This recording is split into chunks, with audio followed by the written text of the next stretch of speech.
Hallo julle, raai wat? Dis julle favourite, Frisky Mariski. En dis another day en nog 'n storie of These Are The Days of Louis Liebenberg. Raak gemaklik.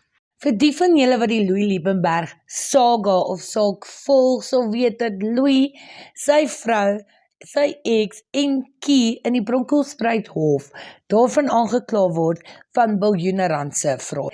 Hulle het skynbaar oor die 44,000 mense met hulle sogenaamde pakkietheid, geflous met hierdie diamante sogenaamde Ponzi scheme, en vandat hulle in Oktober gearresteer is, waar was dit nou weer? Was dit die Benoni Country Club of iets soos dit?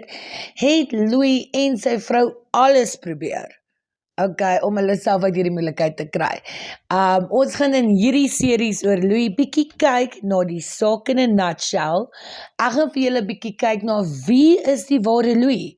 Van 'n aktivis na 'n politikus of is hy net 'n katvis? En ek het vir julle ander lekker episodes beplan wat inkluis Louis se contact list. En ja, dit is almal van Zuma tot Derek Howard.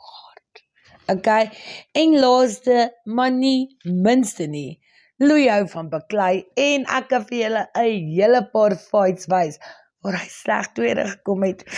Skiesie Louis. En julle, aangesien Louis eers weer in November in die hof sal voorkom, waarmee anderste kan ek myself besig hou, behalwe om die waarheid te praat en julle stories te vertel. So, my idee is, kom ons unpack die Louis Liebenberg saga, Van hierdie video's gaan julle ongelukkig moet subscribe en 'n member word. Ek sal die details post. Die ander sal ons share met almal.